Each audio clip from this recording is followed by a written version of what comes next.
Muito bom dia. Nós, antes de iniciarmos o primeiro painel, né, a primeira palestra da manhã, nós tivemos ontem à noite já um painel muito frutífero com relação aos planos de resíduos, com debates, enfim. E para iniciarmos o dia de hoje, como eu falei, nós estamos nesse seminário homenageando uma extraordinária figura que infelizmente nos deixou este ano.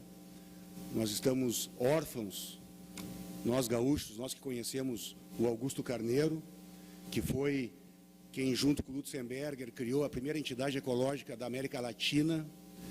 Nós devemos muito a eles o fato de nós termos hoje uma legislação ambiental, de nós termos órgãos ambientais, de nós termos empresas que procuram cuidar do meio ambiente. Isso não nasceu do acaso, isso nasceu de uma militância ecológica muito bem organizada e que iniciou lá com o Augusto Carneiro. Está aqui a Andréia, filha do Carneiro, e a Juliana, neta do Carneiro, para receberem da vereadora Spengler, que é a presidente da escola aqui do Legislativo, vereadora Lúcia Spengler, para entregar, em nome da Câmara de Vereadores e em nome do seminário, de todos os participantes do seminário, um certificado para elas. Eu gostaria, então, que as três viessem aqui à mesa para essa entrega.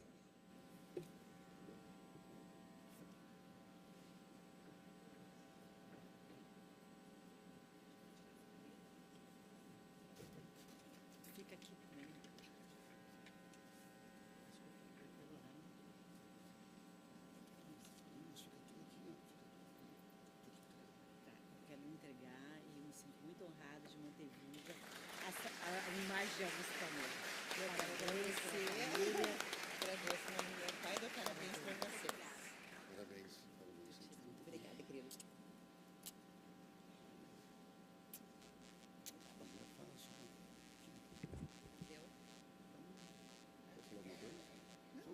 Eu só quero agradecer e dar parabéns por esse evento que está cheio de gente.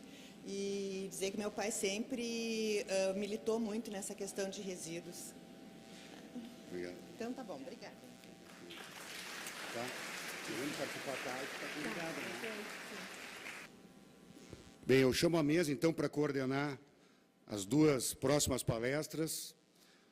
Luiz Henrique Hartmann, que representa aqui a Fé Comércio e o Sind Atacadista. Luiz Hartmann é empresário, e empresário do setor, empresário da reciclagem de resíduos sólidos, com atuação em todo o país e também internacional. Hartmann, é contigo.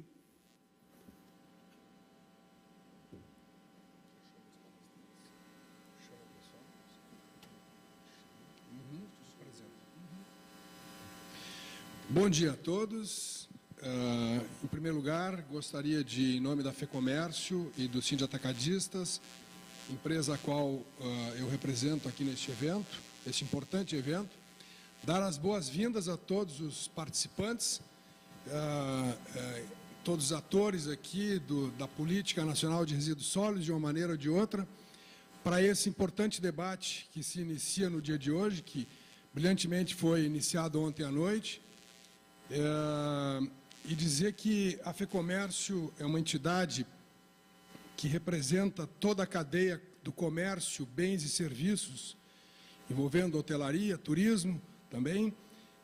Representa aqui no Estado mais de 50% da força econômica do PIB e tem na sua estrutura todo o sistema que envolve a parte da cadeia do comercial, da distribuição, do atacado, do varejo, da hotelaria, bens e serviços, que está completamente envolvido nesta cadeia que gera, que utiliza e que faz circular também toda a parte de resíduos que acabam circulando nas nossas residências, seja através de sacolas, embalagens e produtos que acabam voltando para nessa cadeia que nós estamos aqui discutindo.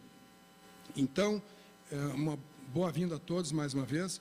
E eu gostaria de imediato de chamar para o nosso debate os nossos ilustres painelistas, a doutora Consuelo Yatsuda Moromizato Yoshida, desembargadora federal, mestre e doutora em Direito de São Paulo.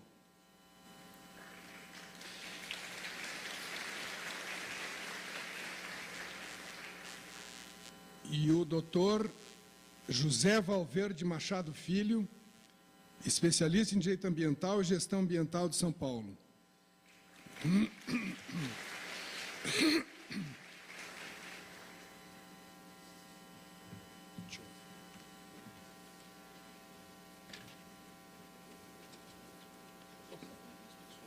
Tu vai sentar aqui, Beto? Só citar aqui a presença do João Freire, da Braskem, um dos patrocinadores.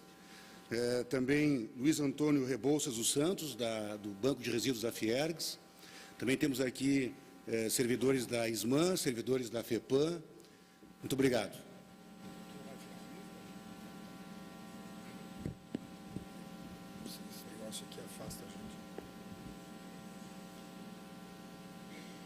Queria citar aqui também a presença do senhor Manuel Gonzalez, representando o Sindicato das Indústrias de Plástico do Estado do Rio Grande do Sul.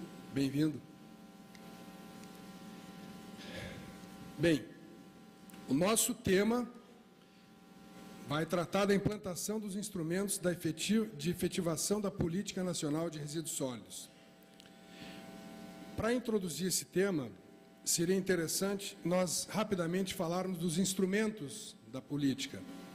De acordo com o artigo 8º da Lei 12.305, de 2 de 8 de 2010, os instrumentos da política de resíduos sólidos, dentre outros, os mais tangíveis, aqueles que estão mexendo mais e que no dia a dia já estão em implantação, são, inicialmente, o plano de resíduos sólidos, coleta seletiva, sistemas de logística reversa, outras ferramentas relacionadas à implementação de responsabilidade compartilhada pelo ciclo de vida dos produtos, o incentivo à criação e ao desenvolvimento de cooperativas ou de outras formas de associação de catadores de material reutilizáveis e recicláveis, a educação ambiental, os acordos setoriais, os incentivos fiscais, financeiros e creditícios. Existem outros que eu considerei um pouco mais intangíveis e que fazem parte de uma maneira acessória.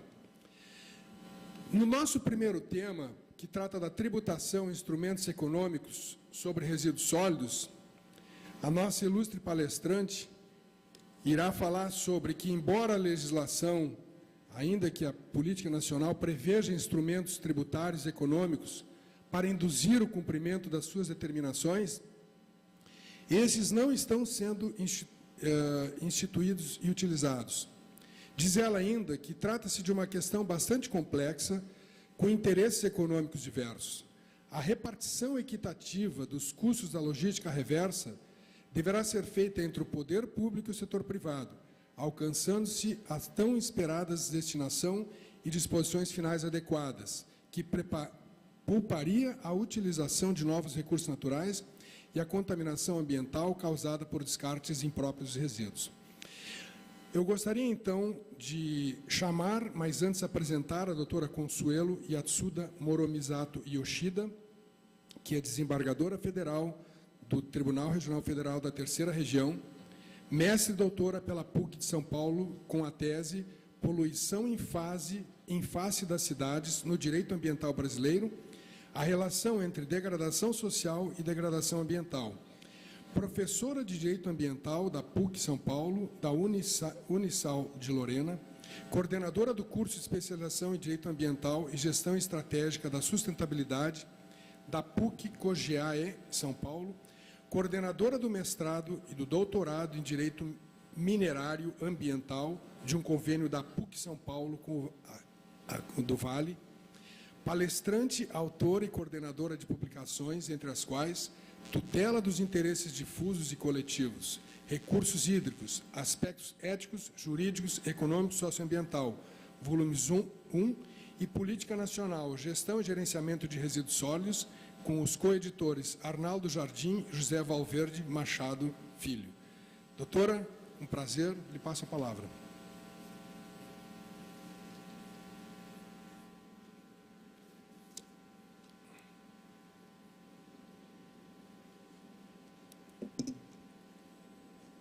Bom dia a todos.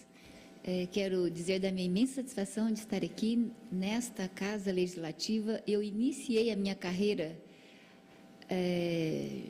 pública e de carreiras jurídicas, não é? Na Câmara Municipal de São Paulo, 88.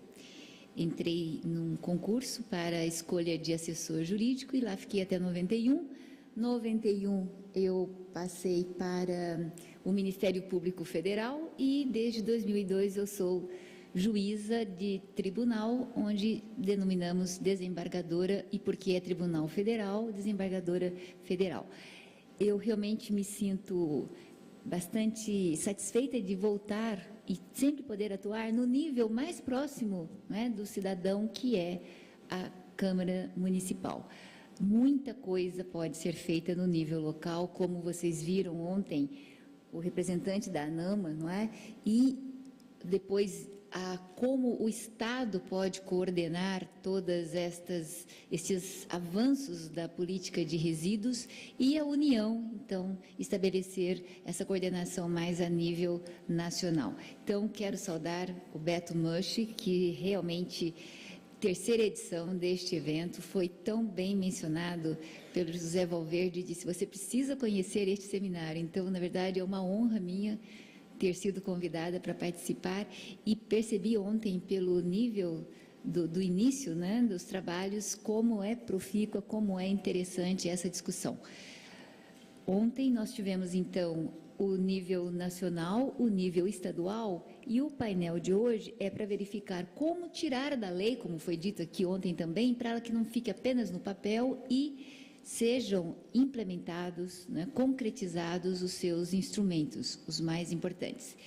A fala do Dr. José Valverde, que é um dos coeditores do livro, né, ele trabalhou com o deputado Arnaldo Jardim, então, na época, ele participou, antes mesmo da política nacional, da política do Estado de São Paulo, de resíduos sólidos, e, posteriormente, a política nacional, e editamos, então, este livro com a participação de todos aqueles que colaboraram para o longo processo, né, de aprovação desta lei.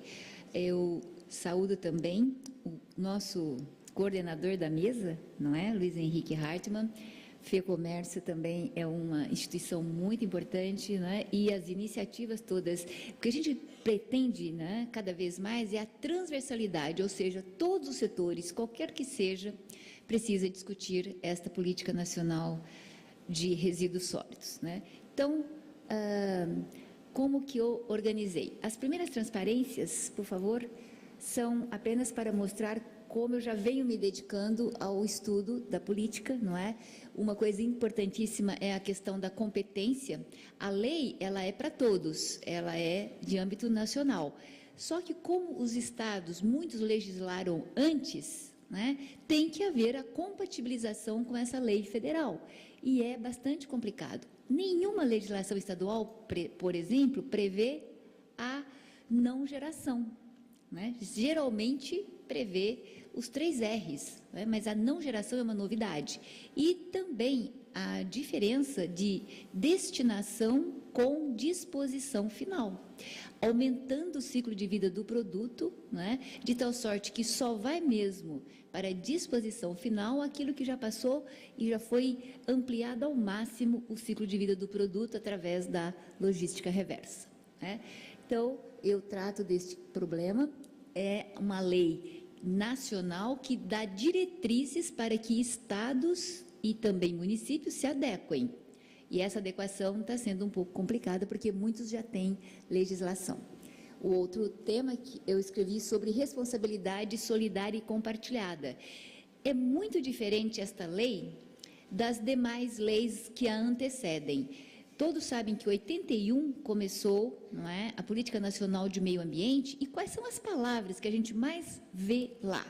Poluição, degradação, poluidor e a responsabilidade civil, não é, pelos danos causados, é uma responsabilidade ampla, não precisa de culpa e ela é solidária, todos respondem. Esta lei da política nacional trouxe um novo perfil. Vamos aprender a fazer as coisas direito? Vamos saber as responsabilidades de cada um?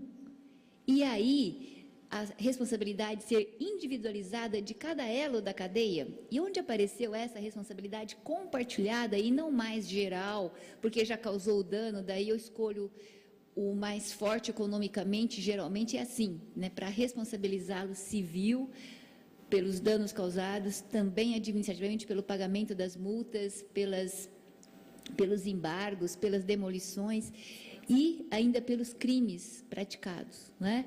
Então, é um novo patamar. A responsabilidade agora é de todos, mas individualizada. E ela, então, cada um, se todos funcionarem, vai dar certo. É uma lei que ensina a sociedade a trabalhar com o poder público, com os setores econômicos e trazendo a inclusão desse importante elo da cadeia, que são os catadores, formados em cooperativas, né? Então, o que a gente vai fazer? Para dar certo esse novo esquema, essa nova proposta, muito importante, porque todo mundo vai saber o que eu devo fazer para não dar errado. Porque se der errado, aí vai ser essa responsabilidade solidária.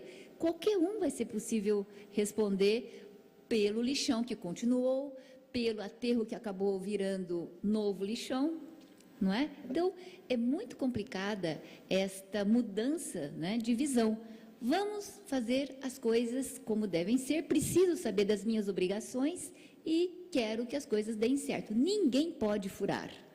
Para isso, é importante que hajam instrumentos que incentivem. Ora, se a minha empresa, não é, em vez de ser só custos da coleta seletiva, custos da logística reversa, eu tiver benefícios econômicos, por que eu não vou aderir? Então, precisamos ver quais são os setores, não é, que têm custos mais onerosos com a logística reversa e também aqueles que já têm mercado para os produtos, né, que são do ciclo de vida do produto, mas mesmo assim é possível até as cooperativas. Quantas exigências em cima das cooperativas de catadores, elas não vão sobreviver, né? Então, nós estamos esperando esses instrumentos econômicos que vão ajudar, não é? Todo mundo vai se sentir motivado se tiver este impulso econômico, né? Aí, por fim, eu recentemente, por favor, mais uma transparência, escrevi juntamente com o Volverte, não é? Exatamente sobre princípios e instrumentos econômicos nesta lei tão relevante, não é? E vai ser mais ou menos sobre isso que vamos falar. Por favor. Por aí eu já começo a mostrar que a lógica dela não é a lógica dos danos, a lógica do descumprimento, é a lógica do cumprimento. Se é a lógica do cumprimento, eu tenho que incentivar e não desestimular o cumprimento, não é? E atuar antes que ocorra o dano e repartir essa responsabilidade com todos. Por favor. Olha só a mudança, né? Em vez de dizer é o poluidor, não é, pessoa física ou jurídica de direito público ou privado, obrigado a reparar o dano, olha o que ela diz, pega mais ou menos o perfil do poluidor da lei de 81 e fala, por favor, mais uma transparência, estão sujeitos à observância desta lei as pessoas físicas ou jurídicas de direito público ou privado, responsáveis direta ou indiretamente pela geração de resíduos sólidos. Então, ela é pedagógica, vamos observar? E aí ela vai dar os meios. Por favor. Mesma coisa, o poder público, olha só como ela convoca todos. O setor empresarial e a coletividade são responsáveis pela efetividade das ações voltadas para assegurar a observância. Ela é pródiga em falar essa palavra, observância da política.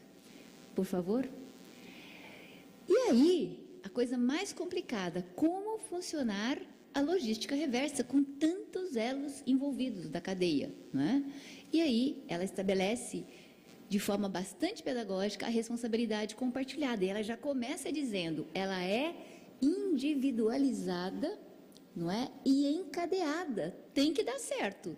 Eu sabendo a responsabilidade individualizada de cada um dos elos e sendo encadeada, não é? Esse conjunto de providências vai possibilitar o aumento do ciclo de vida dos produtos. Então, quem está envolvido? E ela depois ela pormenoriza comerciantes, né? Começa lá, fabricantes, importadores, distribuidores, comerciantes, consumidores, titulares dos serviços públicos de limpeza urbana e de manejo, para minimizar volume, reduzir os impactos. Ela convoca todos.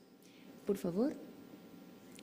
Então, é isto que ela faz, né, no artigo 30 a 36.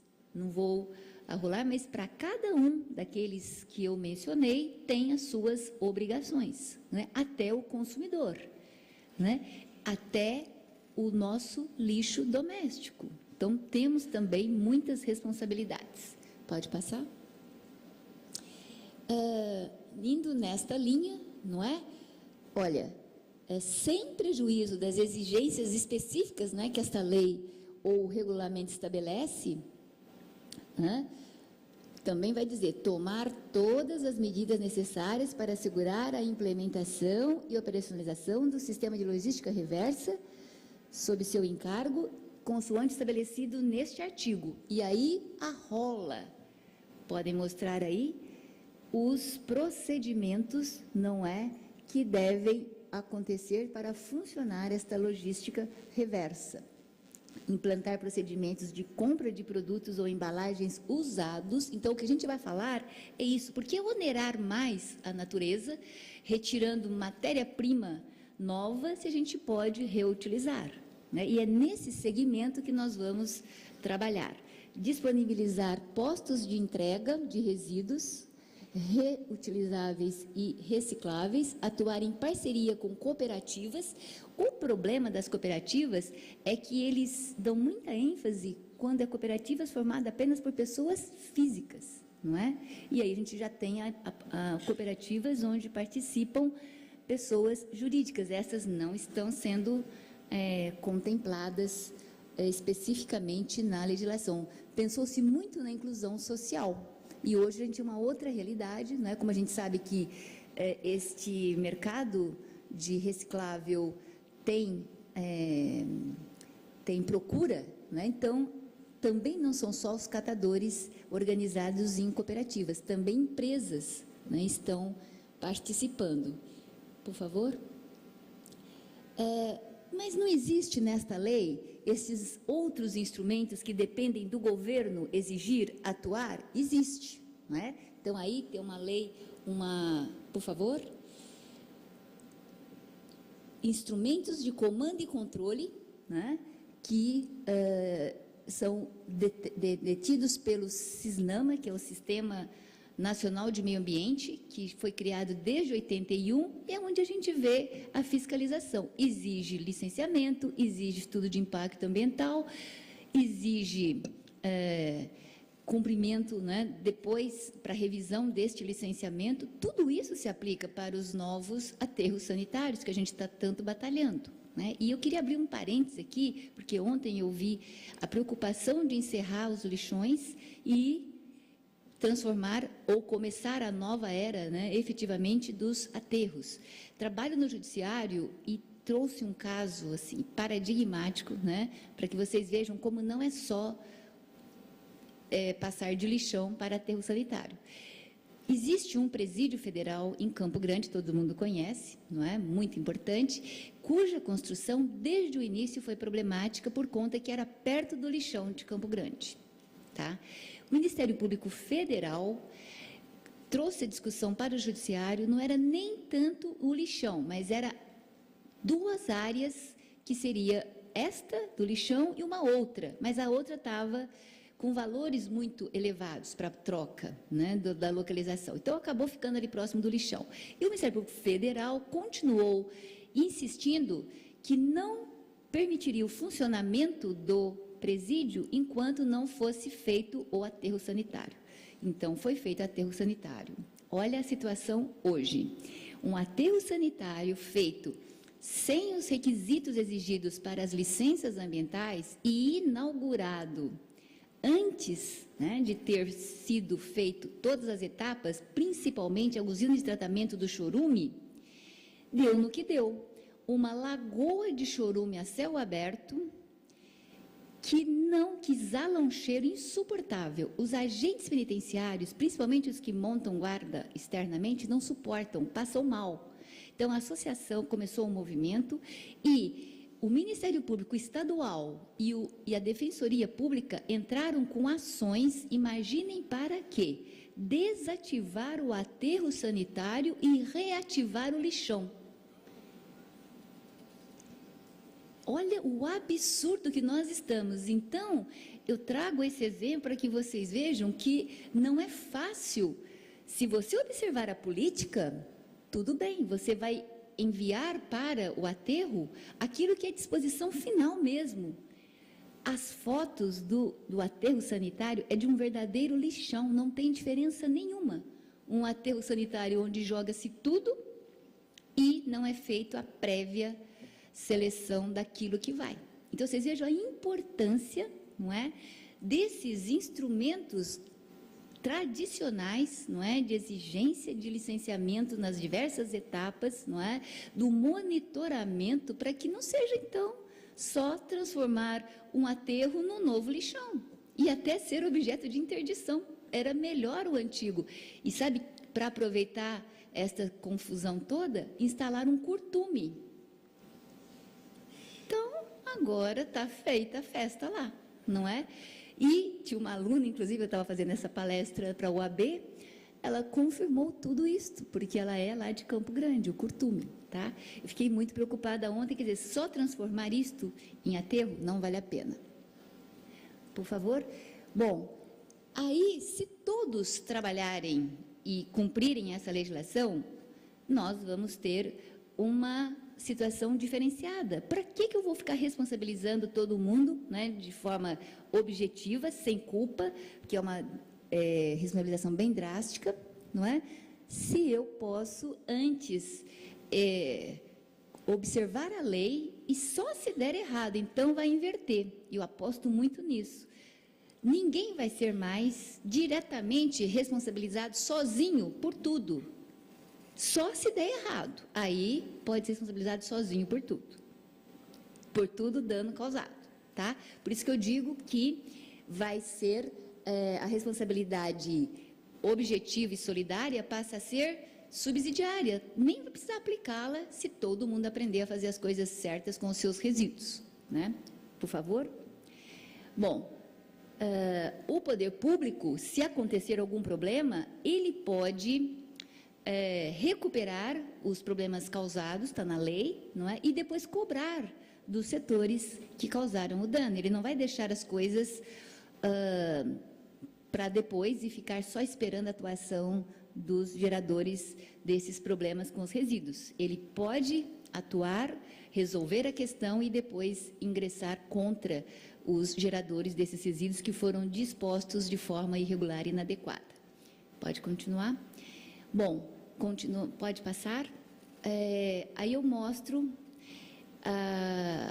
são poderes públicos de diferentes esferas, setor econômico empresarial e os segmentos da sociedade, incluindo aí os catadores. Pode passar, pode ir indo, pode continuar. Para isto, né, um instrumento muito importante que foi discutido aqui ontem, não é? E foi um pleito do setor empresarial, já que nós vamos nos auto-organizar, por que não acordo setorial proposto pelos respectivos setores econômicos que são obrigados, não é, à logística reversa, tá? Se não der certo, se eles não conseguirem chegar ou se precisar implementar, aí entra a força do comando e controle, que é regulamentar ou termos de compromisso. Por favor, pode passar. Pode, e aí só o que é o acordo. A novidade, então, não é só trabalhar com o poluidor pagador, é trabalhar com o protetor recebedor. Quem cumpre a legislação, deve merecer um tratamento benéfico, né, para poder estimular esse seu comportamento. Por favor. E aí nós entramos nos instrumentos econômicos. Pode passar. Incentivos fiscais, financeiros, creditícios e os fundos, né, que já são previstos. Por favor. Dentre esses instrumentos, além do que já foi dito, mais especificamente os instrumentos econômicos, está lá. Não aparece a palavra deverá, é uma crítica que o Dr. José Valverde faz, porque originalmente dizia-se, né, algo semelhante, o poder público deverá instituir medidas indutoras, não é? E linhas de financiamento para atender prioritariamente as iniciativas. E aí vem todas essas iniciativas louváveis, não é? Para aumentar o ciclo de vida do produto, para propiciar uma preponderante utilização de recicláveis e para possibilitar a inclusão de catadores. Poderá, não deverá. Continuando, na mesma linha, por favor, pode continuar, na mesma linha aparece os incentivos, mesma coisa, União, Estados, Distrito Federal, municípios, no âmbito das suas competências, poderão instituir normas com o objetivo de conceder incentivos fiscais, financeiros ou creditícios, respeitadas o que diz a lei de responsabilidade fiscal. E aí estabelece quem é que pode e quais os projetos e quais atividades que poderão, não deverão, poderão receber esses incentivos. Pode passar?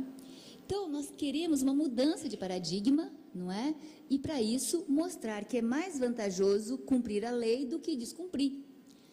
Pode passar? O que aconteceu? Pode passar? Nós temos mais algumas colocações importantes de pensadores. Esse é um cientista político, Bobbio, onde ele diz assim: você quer manter as coisas como estão, sem mudança social? Então, você aplica medidas de desestímulo, fica punindo, fica autuando, fica embargando, fica cerceando a atividade. Agora, você quer que as coisas mudem para melhor?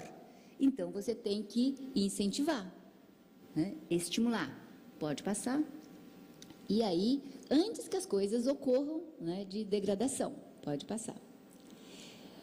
Eu cito agora, então, uma recente reunião, a 5ª reunião de um grupo de trabalho, não é? Desse grupo técnico do Comitê Interministerial da Política de Resíduos Sólidos Nacional, foi recente, 13 de março de 2014, veja a representatividade dos participantes.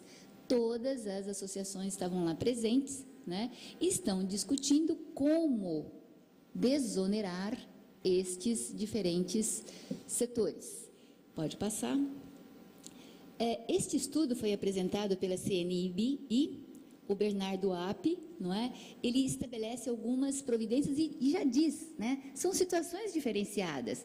Tem segmento que já existe o mercado para a logística reversa e outros que não, que é muito onerosa a logística reversa, né? Então, tudo precisa tratar de forma diferenciada. E aí ele diz que estas posições aqui são de comum acordo transversal aos diferentes segmentos, setores econômicos. E depois, alguns, a Biplast e outros, foram falando as suas demandas específicas. Mas o que será dito aqui, resumidamente, é o geral, para todos, né? Então, primeira coisa, são medidas que, no seu conjunto, né, proporcionaria essa desoneração completa de tributos indiretos. Por quê? Já quando você compra matéria-prima original, já incidem os tributos. Se eu estou falando de matéria reciclada, reutilizável, por que eu vou incidir novamente esses tributos? Não é? Então, ele propõe uma série de instrumentos. Primeiro, ampliar o diferimento. Não preciso entender, mas é assim, não incidiria, não é, em todas essas fases, esses tributos, né, ICMS. Não é caso de renúncia, mas simplesmente diferimento. Outra coisa, ampliar os casos que já existem de suspensão de PIS e COFINS. Já existem, alguns conseguiram inserir na MP do Bem. Muita força política para poder inserir suspensão de PIS e COFINS, não é? E muito utilizado, crédito presumido, porque daí eu não preciso saber qual foi o percentual que cada produto, né, tem de matéria reciclada, mas a gente vai ver. É mais fácil, então, você considerar um crédito presumido, não é? Para uso de resíduos com matéria-prima. E se os serviços são de terceiros? Também eles devem, não é, ter desoneração de ICMS, não é, ISS e PIS/COFINS, certo? Também os que forem terceirizados. Pode continuar? Aí vem estas que são onerosas, tem um custo muito alto ainda com a logística reversa, né?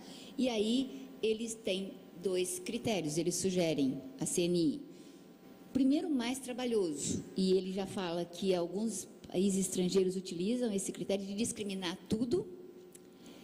Seria mais adequado para o setor de eletrodoméstico, pneus e lâmpadas. Então, aí todo esse custo da logística reversa deveria ser discriminado. Então, é o chamado ecovalor, né? E aí, em cima destes itens, dessa discriminação, é que você não incidiria os tributos. É mais complicado, é uma logística mais complexa registrar tudo isso. Mais simples seria o crédito presumido, né? Também destes mesmos impostos indiretos, ICMS, PIS/COFINS, IPI, não é?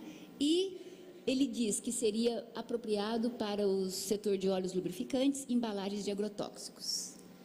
Pode continuar. Outras medidas, eles dizem que deve ter incentivo direto para investimento e financiamento do custeio da logística reversa. E aí ele dá até um exemplo, já existe isenção, incentivos para cultura e esporte, por que não para empresas, não é, que adotam a logística reversa? E as cooperativas, eles nesse estudo seriam desonerados da folha de pagamento de catadores, e cada catador poderia individualmente recolher como microempresário individual, né? Tentar simplificar a dinâmica para os catadores, para as cooperativas de catadores. Aí vem as demandas, não é, da Abvidro. Ela diz o seguinte: para aqueles que trabalham com embalagens, né, retornável, tem isenção de PIS/COFINS, IPI, não é? E também para aquele que vai engarrafar, não só aquele que fabrica essas garrafas, mas também a retornável, mas também aquele que enche, como é que chama? Que invasa, o envasador, para que ele também dê prioridade para as embalagens retornáveis. Precisa de ter esses incentivos. E, por fim,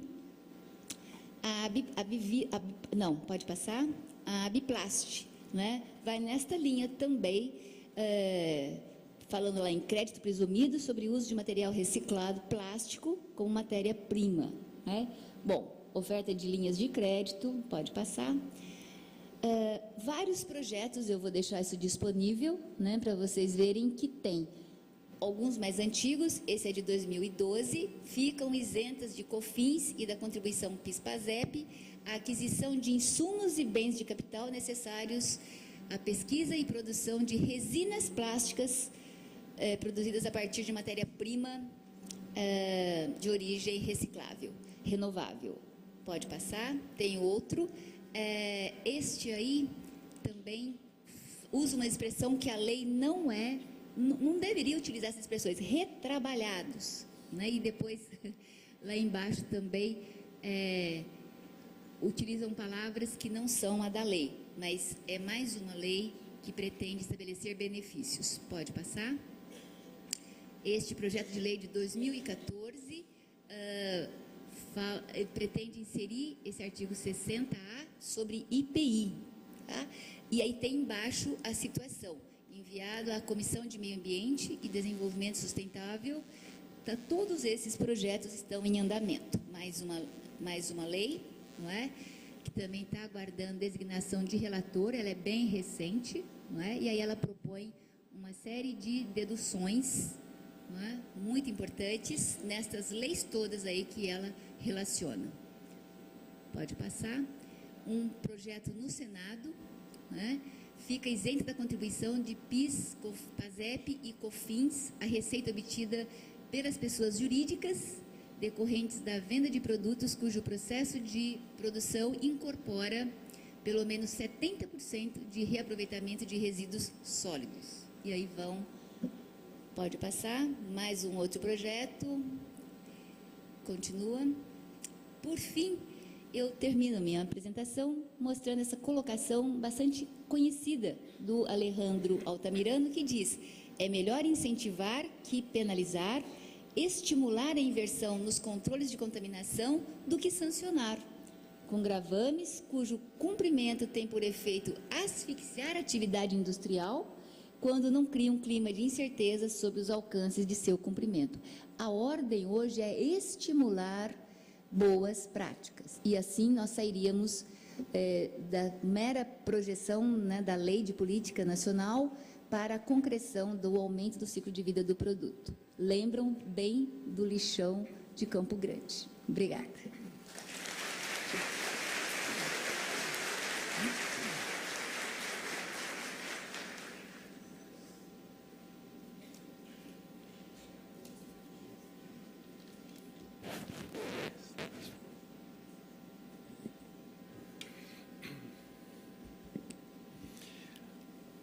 No nosso próximo tema,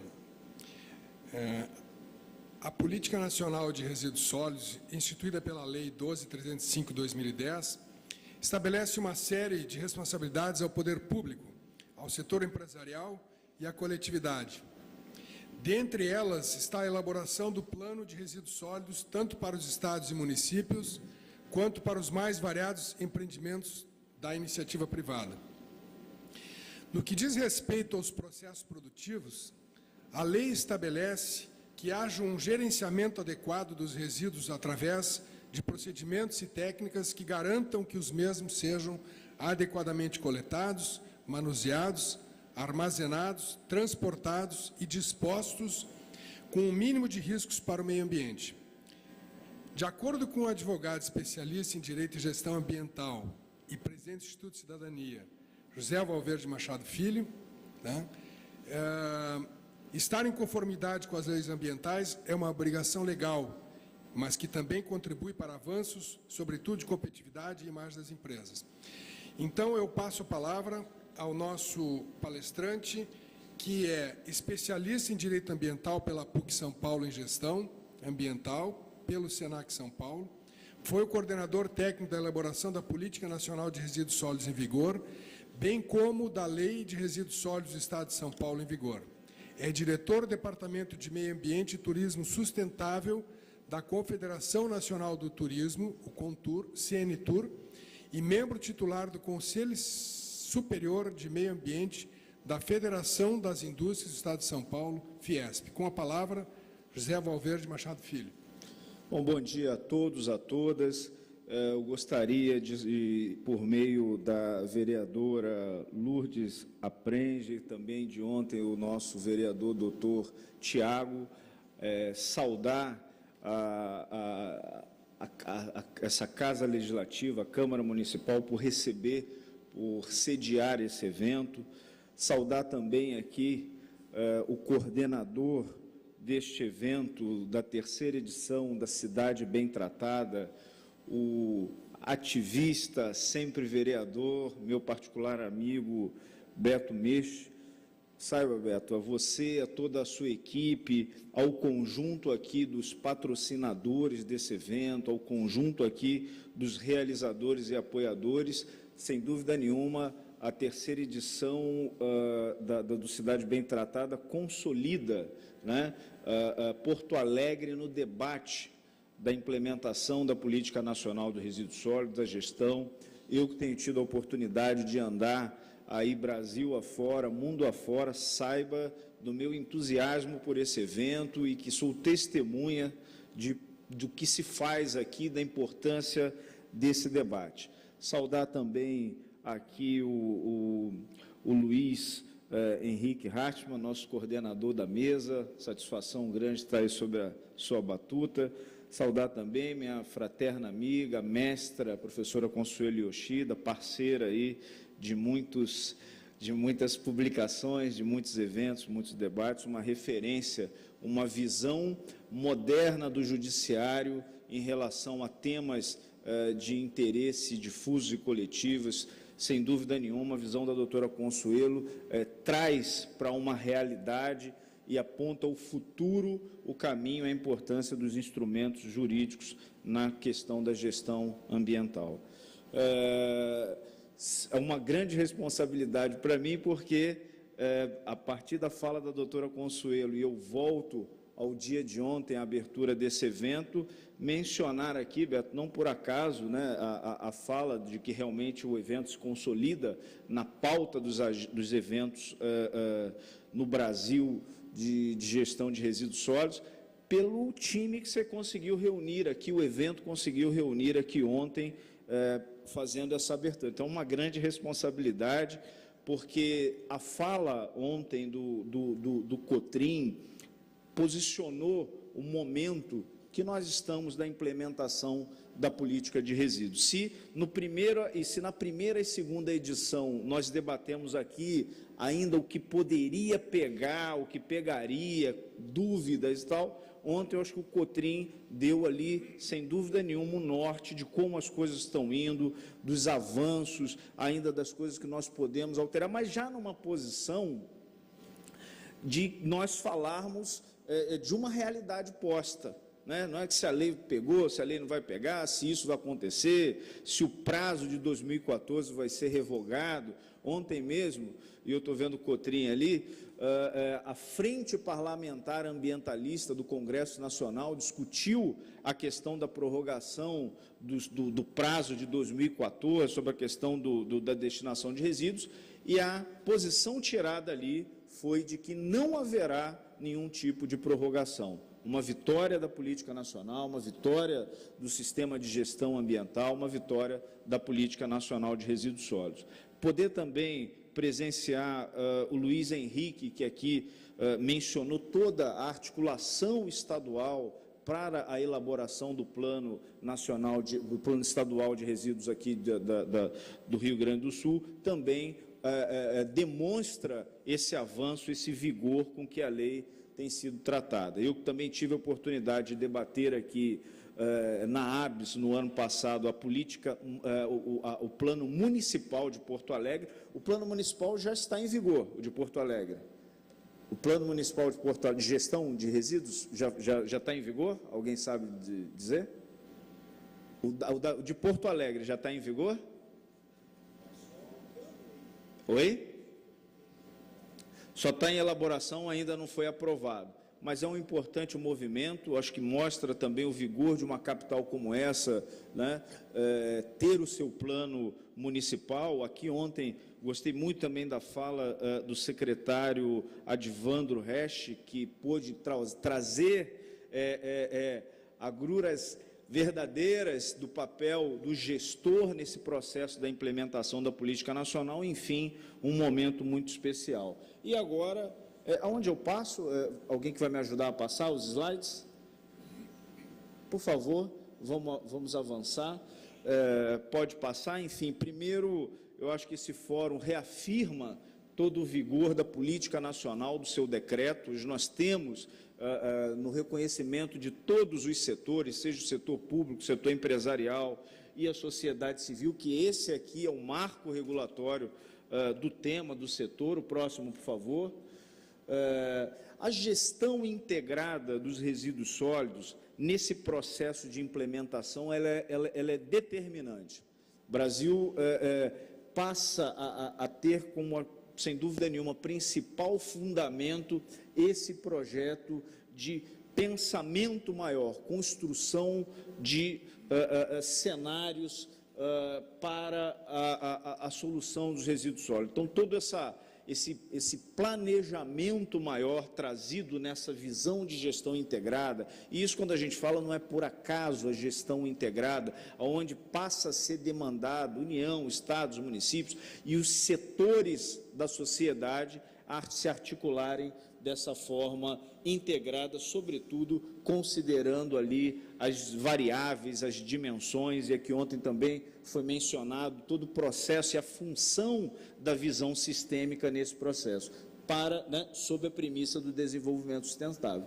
E o gerenciamento, que é o aspecto prático, como é que nós vamos colocar isso em prática? Então, também a política traz esse importante conceito e, de alguma forma, também padroniza as principais observações, atenções que nós vamos ter, que é sobretudo nas etapas de coleta, de transbordo. Aí é um grande gargalo que nós temos. Hoje, por exemplo, vocês terem ideia de tudo aquilo que o Brasil gera do ponto de vista de resíduos domiciliares, quase 62 milhões foi apurado no ano de 2012, nós temos aí quase 5% que já fica no ambiente porque não é coletado, porque não tem uma estratégia de gerenciamento para isso. É um grande desafio também universalizar o sistema da coleta de resíduos sólidos. Então, importante instrumento de colocar em prática a legislação, o sistema de gerenciamento. Próximo, por favor.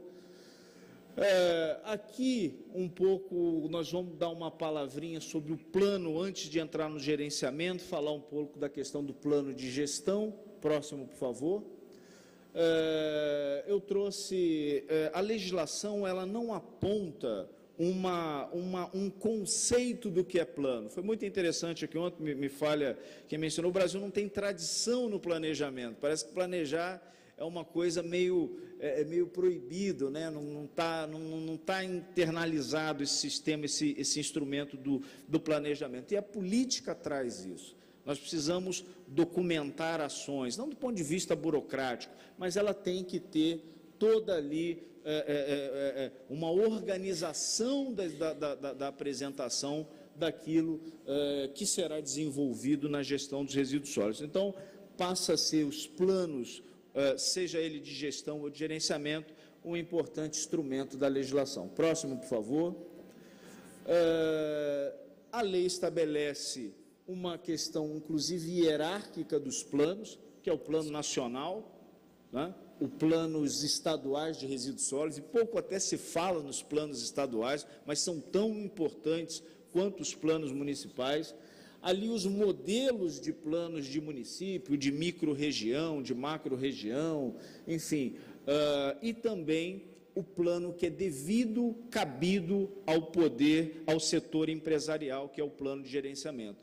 Vale uma observação, e aqui também foi mencionado ontem, o plano de gestão estadual, o plano de gestão municipal, ele não é obrigatório, a lei não teve esse poder, né, de obrigar, até por conta da autonomia do ente federado e tudo, mas ele, sem dúvida nenhuma, essa não obrigação não passou impune, ela tem ali, ela está atrelada a aspectos econômicos, mas não só aspectos econômicos. Hoje, por exemplo, foi dito ontem que nenhum município, nenhum estado acessará os recursos da União para resíduos sólidos, né, ou recursos geridos pela União para o tema, para a gestão de resíduos. Quem não tem plano não pode acessar. Mas não fica só por aí, eu acho que cria um ambiente para a sociedade civil cobrar do seu município, do seu estado, do seu plano de gestão. Ora, se não tem um plano de gestão estabelecido nos critérios da lei, gestor público, o que você nos apresenta, o que você apresenta para a sociedade, o que apresenta para o setor empresarial? Então, é um importante instrumento que dá um passo a mais e constrói um ambiente para que o planejamento seja uma realidade, se torne uma realidade e seja também exigido. Próximo, por favor. Próximo slide. O plano de resíduos. Eu fiz ontem uma crítica, reitero também essa crítica. Volta, por favor, o outro slide. A esse. Pelo seguinte, porque o governo federal merece muito elogio pela questão de ter, primeiro, trabalhado politicamente para que se aprovasse a lei, para que aqueles 20 anos fossem superados e pudesse ter sido aprovado. Segundo aspecto, o governo deu um importante passo, o governo federal, quando regulamenta a política nacional em 3 meses. Tem muita crítica, olha, podia ter demorado mais, saneamento demorou 3 anos e tal, mas foi um sinal político de uma vontade política, né? Muito bem. Depois o governo mereceu mais elogio ainda ao estabelecer as audiências públicas regionais para elaborar o plano. Só que esse plano ficou pronto, salvo engano, no próprio 2011, e nós aguardamos que esse plano seja publicado. O governo precisa publicar esse plano. Beto, eu acho que no momento aqui das moções, eu acho que nós temos que, de alguma maneira, esse debate aqui, esse seminário precisa, de alguma maneira, comunicar ao governo federal, ao Ministério do Meio Ambiente, que esse plano precisa ser aprovado, para dar, primeiro, o bom exemplo daquilo, faça o que eu faço, não faça o que eu mando e não faça o que eu faço. Eu acho que é esse o momento. A coisa não é tão simples. Esse é um importante entrave político que precisa. Precisa porque nós precisamos colocar a lei para valer, né? Precisa colocar a lei para valer. E esse instrumento, o Plano Nacional de Resíduos Sólidos, ele vai orientar estados, ele vai orientar municípios, ele vai criar um ambiente para que o poder público tenha ali o seu planejamento. E um planejamento prático, efetivo, não aquele das consultorias que fazem aquele cópia e cola, mas algo que, inclusive, eu debati aqui no ano passado, a importância da participação da sociedade civil, a importância do princípio da participação na construção desse tipo de instrumento. Então, o plano nacional, o plano de gestão não tem que ser mais um calhamaço dentro de algum arquivo morto, ele tem que ser algo vivo, dinâmico, que inclusive passe, no caso municipal, pela Casa Legislativa, no âmbito estadual, pela Casa Legislativa Estadual, para que isso também possa ser, inclusive, fiscalizado, possa ser, inclusive, ter a contribuição para a implementação. Próximo, por favor. Há esse grupo de trabalho no âmbito lá do governo federal, do comitê interministerial, e que nós aguardamos essa resposta, né, de que por quê, né, e se o que se constitui como impeditivo seja rapidamente superado e o plano seja colocado em vigor. Dizem que quando não quer que uma coisa aconteça, se cria um grupo de trabalho, né? Mas nesse caso aí nós temos que fazer isso aí ser diferente. Próximo, por favor. Volta só esse slide, por favor, porque no âmbito desses grupos de trabalho, a professora Consuelo Yoshida menciona aqui da tributação ambiental, todo esse aspecto também é um grupo de trabalho importante, merece também melhores resultados a partir aí de toda essa articulação que o governo federal tem feito. Próximo, por favor, vamos avançar. Aqui mereceu a capa no ano passado, por conta aqui do evento, né? Mencionando aí essa problemática do plano de resíduos sólidos. Próximo, por favor. Recentemente, no âmbito aí do Plano Nacional, a própria representante, né, do Ministério do Meio Ambiente, de alguma maneira, justifica ali que cerca de 10% dos municípios apresentaram os seus planos, ok, tal, mas por isso ainda mais reafirma a necessidade do governo federal apresentar o Plano Nacional de Resíduos. Próximo, por favor. Esse é um mapa que entristece todos nós, é o mapa dos lixões no Brasil. Ontem aqui foram trazidas referências pelo Cotrim, esse aqui é um estudo do IPEA, 2012, né? É triste saber que em mais de 50% dos municípios brasileiros existem lixões funcionando, e esses lixões, né, como foi até objeto da minha pergunta aqui ontem, não poderão receber uma placa, olha, aqui não funciona mais. Nós também temos que ter ações, programas, projetos para o encerramento desses lixões e, sem dúvida nenhuma, o plano de gestão é um ponto fundamental para contribuir para a erradicação dessa triste realidade. Próximo, por favor.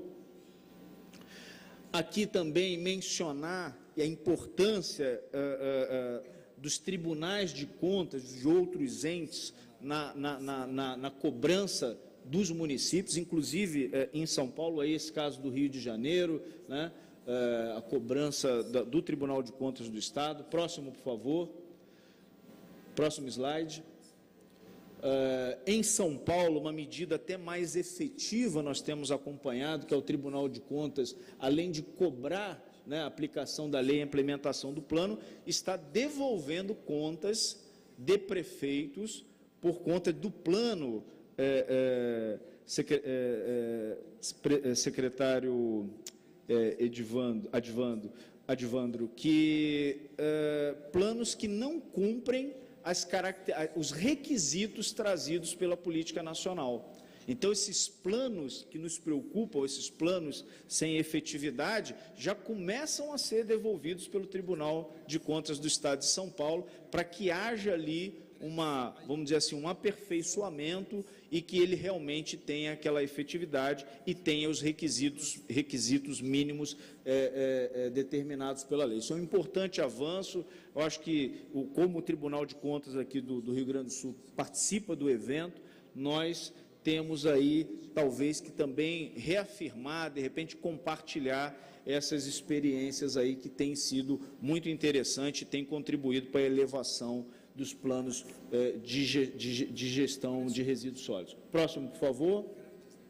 São Paulo recentemente colocou em consulta pública, o Rio Grande está até mais avançado, mas São Paulo também começa também a sua iniciativa de elaboração de plano. Próximo, por favor. A cidade de São Paulo, que até então tinha um diagnóstico como um plano de gestão, essa atual gestão dá um passo importante, faz um plano para valer e lança agora, no mês passado, o Plano de Gestão Municipal de São Paulo. Próximo, por favor. Entramos aqui nos planos de gerenciamento. Bom, mais um passo, por favor, mais os slides. O plano de gerenciamento, próximo slide. Primeiro, nós temos algumas características que orientam. Se, por um lado, a gente mencionou que o plano de gestão do Estado e do município ele não é obrigatório, não é uma determinação legal, o plano de gerenciamento de resíduos sólidos, esse sim, uma obrigação legal, esse sim, inclusive, alterou a lei de crimes ambientais. Então, quais as características e objetivos de um plano de gerenciamento? São esses: o cumprimento da legislação, a questão de integrar o processo de licenciamento ambiental, ter ali um responsável técnico em relação a esse trabalho, obtenção de resultados, como foi dito aqui pelo Luiz Henrique. O plano de gerenciamento precisa ser visualizado como um instrumento de competitividade.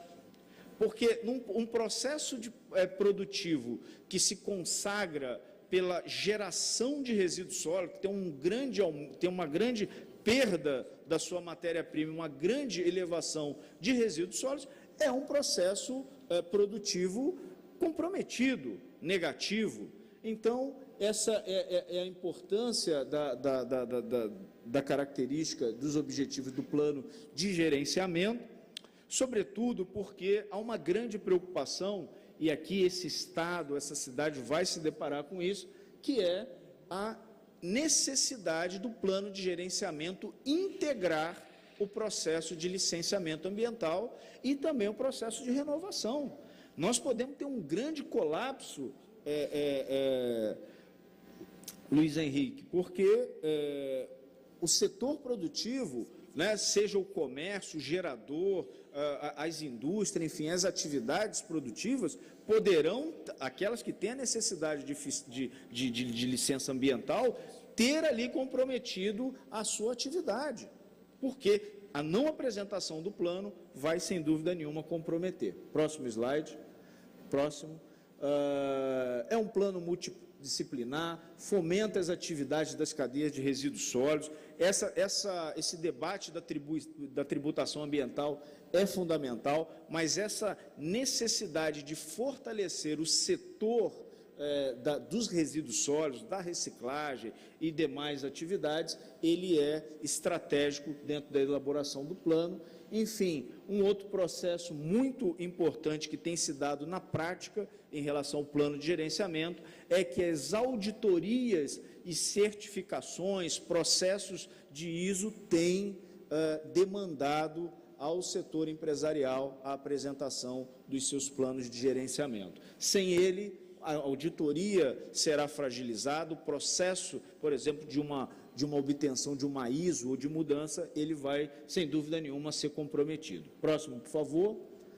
Aqui, pode ir passando, porque eu vou falando, mas pode ir passando. Isso aqui é letra da lei, isso aí são aqueles que pode passar, inclusive, olha, os setores, volta, por favor, outro slide, os estabelecimentos comerciais, e aqui está na mesa com a FEComércio, é muito importante, o estabelecimento comercial, né, o grande gerador, ele precisa ter também o seu plano de gerenciamento. Próximo, por favor, agora podemos passar, pode ir passando. Aqui, pode ir passando esses slides, porque isso é letra da lei e é também aquilo que orienta o conteúdo, o formato do plano. Aí, mais um toque, por favor, pare aí. Se fala muito da complexidade, olha, mas o plano é caro, a pequena empresa, como que vai fazer essa coisa toda? Primeiro, que eu acho que caro é não planejar. Eu acho que o não planejamento, ele encarece qualquer coisa na vida. Já me deram a placa, mas 3 minutinhos eu encerro. As alternativas de planos, a possibilidade, aí a importância de um bom plano de gestão estadual e um bom plano de gestão municipal de resíduos, para inclusive orientar os setores a fazerem os planos coletivos. Há a possibilidade de fazer o plano coletivo de resíduos sólidos pela afinidade do setor, da atividade, do próprio estabelecimento. Por exemplo, um distrito industrial pode ter o seu plano coletivo e isso permite uma cotização, né? Então, há essa possibilidade, isso facilita muito. Próximo, por favor. Nós tivemos, na prática, isso aí eu fiz um trabalho até para essa empresa CIA, para dizer que está na prática, não é por outro motivo. Nós fizemos um plano coletivo pensando em todas as cadeias, são mais de 250 lojas Brasil afora, então tem um plano coletivo, né? Não é nada impossível, não é nada que precisa de nenhum tipo de experiência, a não ser a nossa própria, né? Próximo, por favor. A observação de que a dispensa ou simplificação para as pequenas e microempresas, exceto aquelas que têm a geração de resíduos perigosos. Próximo, por favor. A participação, né, das cooperativas de catadores, de quem eu sou entusiasta, e vejo que aqui o Alex vai apresentar o case aqui do Movimento Nacional. As cooperativas também que precisam de um processo de elevação da sua gestão e tudo mais, deve também considerar, em alguns casos é previsto a elaboração ou a inclusão da cooperativa. As cooperativas precisam considerar nas suas atividades o plano de gerenciamento, não é obrigatório pela lei, mas é um importante instrumento para elevar o nível da atividade das cooperativas e seus avanços. Próximo, por favor. A questão que preocupa, essa sim, que ao setor empresarial, fato dessa legislação alterar a lei de crimes ambientais, ela se torna, inclusive, preocupante para o gestor, e perguntam sempre assim, Valverde, mas para quando entra em vigor essa obrigação do plano de gerenciamento? Olha, entrou em vigor no dia 2 de agosto de 2010, né?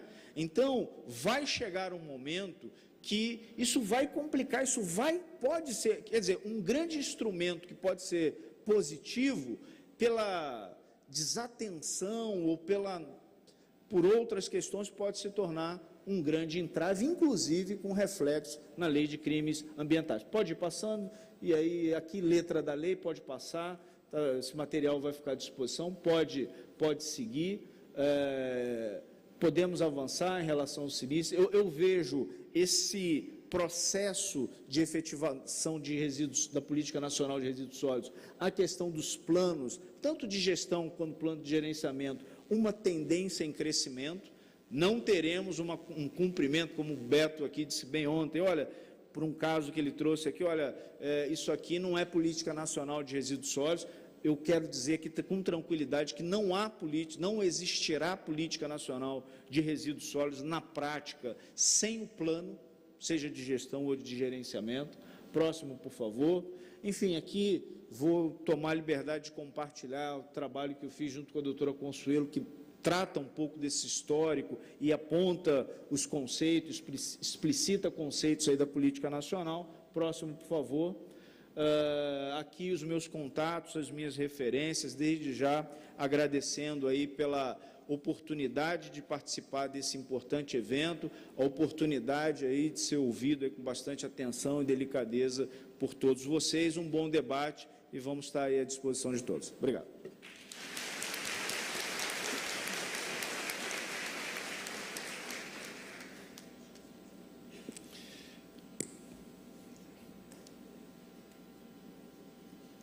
Por favor, quanto tempo temos para debates, Beto? Depois? Final da manhã? Ah, então tá. Tá bom. Então, agradecemos então a apresentação da doutora Consuelo e do doutor José Valverde e fazemos uma pausa para o café antes de passarmos para a próxima etapa. Muito obrigado. 10 minutos.